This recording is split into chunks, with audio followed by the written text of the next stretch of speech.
once again. Lucky you. Do you think people who's been looking and searching for love for so long, do they still have faith in finding love? Because I'm gonna tell you, it's hard. It's very hard trying to find someone to, say that you're in love with, or finding love again. And some days I want to give up, and some days I want to keep pressing forward. But I know eventually it's there, but it's tiresome. I agree. I think love is an amazing thing when you're with the right person. And nowadays, people play a lot of games, and it just turns you off to love. But I wouldn't let one situation turn me away from love because, like I said, God is love. And we all look for love, but sometimes we look for love in the wrong places.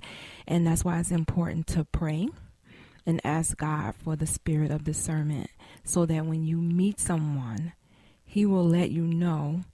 And most of the time, our gut, our instinct, let us know if that person is right for us. But the flesh wants what it wants.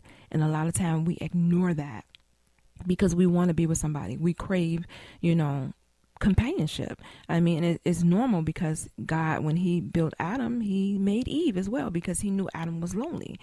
So I just think that if you allow God to lead you, and He'll reveal to you, who He wants you to be with. We have free will, so some people make a choice and it'd be the wrong choice because He gives us free will. But if you're operating in His will, then you're gonna come off with the right person, and that love can be amazing. Yeah, I've noticed now there's a lot of divorce that's happening, and these days people are getting older. We're in our 40s and we're 50s, and we're still not married yet, and we feel as though time is running out, and we gotta do so many things. We gotta kill the pig, make the bacon, cook the bacon, and do everything. And now all of a sudden, rah-rah down the block ain't looking so bad as we used to overlook him before, because he's like, nah, he won't do. But now all of a sudden, things start to change. And I think that's part of the wrong decisions because we're trying to rush love, or we just want it to happen so quickly and so badly. We just willing to take any and every old body. I agree. I think society has a lot to do with that. We see a lot of stuff in the media. Facebook is really bad with that because just look at Valentine's Day. Everybody was posting, oh, I'm with my love. I went here. I did this. I did that. And then you have the single people who don't have anybody. They're looking at all of this. So, of course, they're going to look at Jimmy next to them and be like, okay, well, he'll do.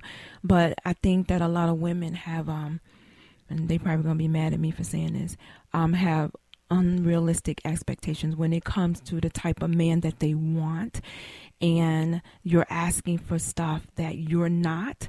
When you come to the table, whatever you're asking for, you should be able to meet what you're asking for.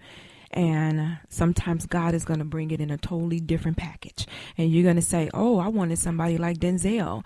He may bring you somebody that looked like Urkel or somebody, something different. But he may have all of the things that you need, not the things that you want, but the things that you need that God wants you to have in order for you to be a complete person. So I think sometimes we have to, I don't want to say compromise, but sometimes we have to reevaluate what we're looking for and look for what we need versus what we want, because it seems like the want always gets us in trouble. That is so true. I'm glad we're recording this so they can hear that again. We can't let the disappointments because something didn't work out, it becomes a disbelief that love even exists. And just because a person doesn't seem like you're everything that we want, like women has to cut down on these want or needs lists.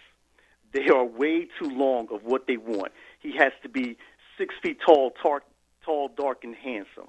Hey, that's fine of what you want, but what you need, yes, maybe in a smaller package. And I'm quite sure everybody can relate. Just because you don't have all the ingredients doesn't mean that you still can't cook. It's if you're making soup and you don't got the peas or the carrots, look, you throw some corn in there or some okra, and it's going to turn out just fine. You got to have faith. You got to believe. Love is there. And I always ask the question, I love going to weddings because it makes me realize that black love do exist, or It just does. love, period. Love, period. So It does. I love going to see people getting married. But nowadays, come on, people are getting married, but are they really connected? Are they really in love with each other? I think you have some that are, and then you have some that are under pressure. Like you said, the clock is ticking. Everybody around them is getting married, so they feel like, okay, what's wrong with me? You know, why is this not happening for me? So then you start to make it happen for yourself, and then you just add to the divorce rate. So, and then you have people who have been through like a illness, and then it cuts down on the selection of people, because you have people that don't want to be bothered. I remember a show a while back, you talked about your friend that was dealing with breast cancer, and she was dating this guy, and then when she finally revealed to him what she was going through, he started pulling back, and eventually he stopped contacting her. So I remember that show, and that is something. I was having a conversation with one of my other friends, and she's a young lady, and she has a lot of kids. And I ask her, all the time, does that hinder your dating? Because when guys hear you got how many kids? Thanks, Ma. I'm good. Thank you. Thank you, but no thank you. And they move on. So I don't know really too much how it will work out. I've heard stories about women who has, they're battling whatever they're battling, whether it's cancer or maybe kidneys or whatever the case, and they say the same thing. Like, guys come on, and then once they hear, it becomes almost like a turnoff. you know what? I think that they should be happy and count their blessings, because those type of men you don't want, they're not going to be in your corner anyway. They're not going to be able to withstand your journey, what you're going through. They're not going to be able to hold you up in those dark moments. So, and as far as the kids are concerned, you have to be very selective when it comes to kids, because I have girls, and I'm very selective of who I allow around my girls, because there's so many strange people in the world, and you don't want to put them in a situation to where something harmful can happen to them because you're desperate and you want somebody in your life. So the right man will come along, no matter how many kids you have. If he's the right man, then he's going to accept you as well as those kids. It's not even going to matter. That's true. That's very true. And I think people have to, this is my thing, and again, I'm glad we're recording this. Can you stand when you don't understand? Wow. And I think a lot of people don't understand. They don't understand. They're sitting there laying there, why is this happening to me? Why haven't I found anybody just yet? Why is nobody, I get all these, I'm quite sure everybody's inboxes be filling up and everything, but, yes. Communication is definitely key. When we have to lose the attitudes. Mm-hmm. I come across attitudes. I come across a lot of lack of communication, and those are all things that are essential in a relationship. If that's not happening, you can't call me a significant other, because I'm not doing anything that's significant. We're not communicating. We're not relating to anything. I don't, so how can we go towards being in love and getting married and, marriage, making the love? When you're not communicating and connecting on a consistent basis. That makes sense. I think electronics, phones, emails, text messages, all of that, Facebook has gotten everybody away from the actual physical touch of reaching out and talking to someone face to face. Even when you go out to dinner, you could be on a date, and this is a pet peeve of mine. If we're on a date, you should not be on your phone.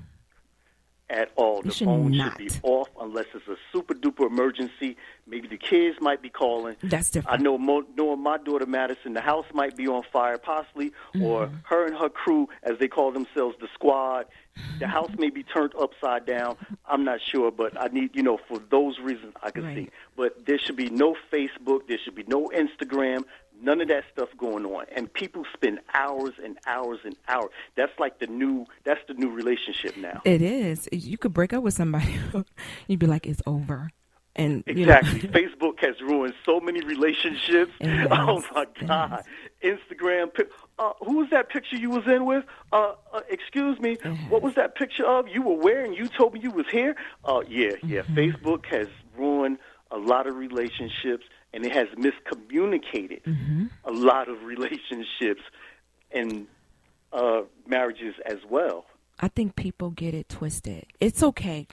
It's okay for people to know that you're together, but they don't have to know everything that goes on in the relationship. That's where it gets mixed up. They can see a picture and that's all they need to see, but they don't need to know what's going on in the relationship. But a lot of people get mixed up because they put their business out there. So everybody know when you're fighting.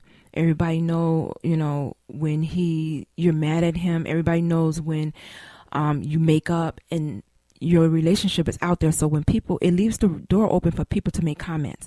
So when they make comments, you get mad, like that's none of your business, but you put it out there. You put the platform out there for people to have a say so and be a part of your relationship. And then you get mad when people put their 2 cents in it.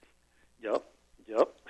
And now you're listening to them, and even with some people, it's setting in with them like, you know what? Well, maybe this person is right, or maybe that person is right. Instead of the one person who you should be talking to is the person that you're mad at. But yet and still, you're on Facebook or you're wherever talking to Jane Doe and Bob about it, and Jane Doe and Bob relationship is probably fine. There's a difference between privacy and secrecy. I like that. Learn the difference, people, when it comes to these relationships. I totally agree. And the relationship is between two people, and it should stay between two people. And as women, we tend to reach out and talk to our friends about stuff, but it's just the two of us in the relationship. So this brings me to Bill Withers. I want to hear a little bit of this, and I know this is your favorite song, Rizal. Just the two of us. You know me so well, Lady Rosita. That's what I like. You listen. I listen. We're going to listen to a little bit of Just the Two of Us, and it kind of explains to you what two people should be doing and how you are feeling when you with that person. So there's a lot of different songs that you can use to help with the healing power of love. And whatever song that is for you, then use that song, play it, sing it to your partner, and use that to help you heal. A lot of times when you're dealing with a chronic illness, we seem like we're less desirable than healthy people. And healthy people may feel uncomfortable around us. And finding a partner for someone who's dealing with a life-altering disease can be very challenging. So some people may look at us and say, it's difficult for you to find a relationship. But when you find that person and it's just the two of you, love can be so awesome. Oh, yes, it can. So here you go, Rizal. I see the crystal raindrops fall, and the beauty of it all is when the sun comes shining through to make those rainbows in my mind. When I think of you sometime, and I want to spend some time with you, just the two of us. We can make it if we try, just the two of us. Just the two of us. Just the two of us. Building castles in the sky, just the two of us. You and I. We look for love, no time for tears. Wasted water's all that is, and it don't make no flowers grow. Good things might come to those who wait, but not for those who wait too late. We gotta go for all we know. Just the two of us. We can make